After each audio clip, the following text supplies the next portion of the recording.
Statement ಮಾಡಿದ್ದಾರೆ. ಅವ್ರ ಸ್ಟೇಟ್ಮೆಂಟ್ಗೆ ಅಗತ್ಯ ಏನೇನು ಮಾಹಿತಿ ಕೇಳಿದ್ರು ಅದೆಲ್ಲ ಮಾಹಿತಿಯನ್ನು ಕೊಟ್ಟಿದ್ದೀವಿ. ತಿರ್ಗಿ ಅಗತ್ಯ ಇದ್ರೆ ಕರಿತೀವಿ ಅಂತ ಹೇಳಿದ್ದಾರೆ.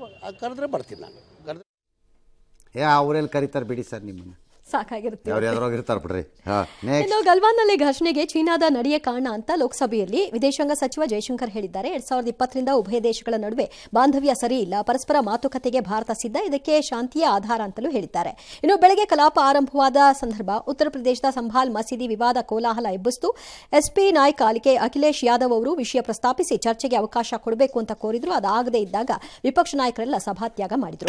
ರಾಹುಲ್ ಗಾಂಧಿ ನಾಳೆ 5 ಸಂಸದರ ಜೊತೆ ಸಂಭಾಲ್ಗೆ ಭೇಟಿ ಕೊಡ್ತಾರೆ. ಮತ್ತೊಂದು ಕಡೆ ಅಮೆರಿಕದ ಲಂಚ ಪ್ರಕರಣದಲ್ಲಿ ಆರೋಪಿಯಾಗಿರುವ ಅದಾನಿ ವಿರುದ್ಧ ಇಂಡಿ ಒಕ್ಕೂಟ ಸಂಸತ್ ಭವನದ ಎದುರು ಪ್ರತಿಭಟನೆ. ಅವ್ರಿಗೆ ಅದೊಂದೇ ವಿಚಾರ ಬಿಡ್ರಿ, ಬೆಳಗ್ಗೆ ಆಯ್ತು ಮಧ್ಯಾಹ್ನ ಆಯ್ತು ಅಂದ್ರೆ ಇನ್ನೇನು ಕೆಲಸವೇ ಇಲ್ಲ ಅವ್ರಿಗೆ.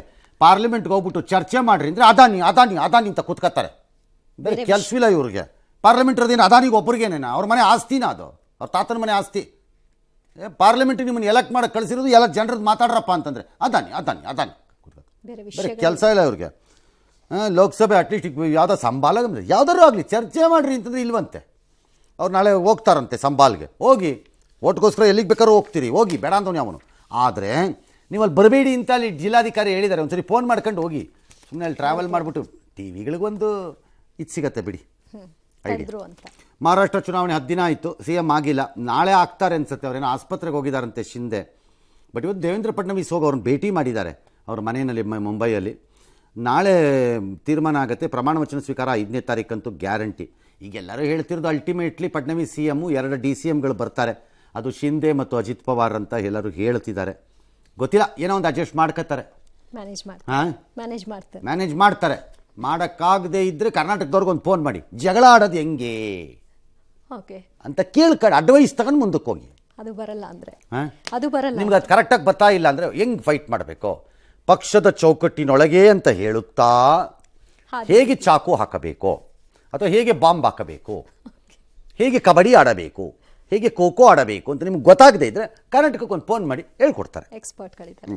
ಇನ್ನು ಬಾಂಗ್ಲಾದೇಶದಲ್ಲಿ ಹಿಂದೂಗಳ ಮೇಲಿನ ದೌರ್ಜನ್ಯವನ್ನ ಪ್ರಸಾರ ಮಾಡ್ತಾ ಇರುವ ಭಾರತದ ಎಲ್ಲಾ ಸುದ್ದಿವಾಹಿನಿಗಳ ಪ್ರಸಾರವನ್ನ ನಿಷೇಧ ಮಾಡುವಂತೆ ಬಾಂಗ್ಲಾ ಹೈಕೋರ್ಟ್ನಲ್ಲಿ ವಕೀಲ ಭಯಾನ್ ರಿಟ್ ಅರ್ಜಿಯನ್ನು ಸಲ್ಲಿಸಿದ್ದಾರೆ. ಇನ್ನು ಬಂಧಿತ ಚಿನ್ಮಯ್ ದಾಸ್ ಬೇಲ್ ಅರ್ಜಿ ಜನವರಿ 2ಕ್ಕೆ ಮುಂದೂಡಿಕೆಯಾಗಿದೆ. ಆದರೆ ದಾಸ್ ಪರ ವಕೀಲರು ವಕಾಲತ್ತು ವಹಿಸ್ತಾ ಇದ್ರಲ್ಲ, ಅವ್ರ ಮೇಲೆ ಮಾರಣಾಂತಿಕ ದಾಳಿಯಾಗಿದೆ.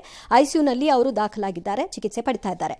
ಬಾಂಗ್ಲಾದೇಶದ ಕೃಷ್ಣ ಭಕ್ತರು ಸದ್ಯಕ್ಕೆ ಬಹಿರಂಗವಾಗಿ ತಿಲಕ ಧರಿಸದಂತೆ ಮನವಿಯನ್ನ ಮಾಡಿಕೊಳ್ಳಲಾಗಿದೆ. ಭಾರತದ ರಾಷ್ಟ್ರಧ್ವಜಕ್ಕೆ ಅಪಮಾನ ಮಾಡಿರುವ ಹಿನ್ನೆಲೆಯಲ್ಲಿ ಬಾಂಗ್ಲಾದೇಶದ ಪ್ರಜೆಗಳಿಗೆ ಸೇವೆ ಒದಗಿಸದಿರಲು ತ್ರಿಪುರಾ ಹೋಟೆಲ್ ಮಾಲೀಕರ ಸಂಘ ನಿರ್ಧಾರ ಮಾಡಿದೆ. ಈ ಮಧ್ಯೆ ತ್ರಿಪುರಾ ಮುಂದುವರಿಯುತ್ತೆ. ಹೀಗೆ ಆದರೆ ಅಲ್ಟಿಮೇಟ್ಲಿ ಬಾಂಗ್ಲಾ ಇದರದ್ದು ಬೆಲೆಯನ್ನ ತೆರಬೇಕು. ಅವ್ರು ಆಡ್ತಿರೋ ಆಟಗಳಿಗೆ ತೆರಿಬೇಕು. ಬೆಂಗಳೂರಿನಲ್ಲೂ ನಾವು ಇನ್ಮೇಲಿಂದ ನಮ್ಮ ಪೊಲೀಸ್ನವ್ರು ಕಣ್ಣಿಡಬೇಕೀಗ.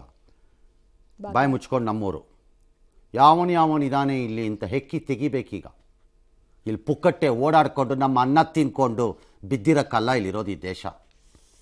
ಇಲ್ಲೂ ಹೆಕ್ ತೆಗಿಬೇಕು. ಯಾರ್ಯಾರಿಗೆ ಮಾಹಿತಿ ಇದೆ ಕಾಲ್ ಮಾಡಿರಿ, ಎಲ್ಲೆಲ್ಲಿದ್ದಾರೆ ಅಂತ ಹೆಕ್ ತೆಗಿಬೇಕು. ಅವ್ರನ್ನ ತೆಗೆದು ಕಳಿಸ್ಬೇಕು.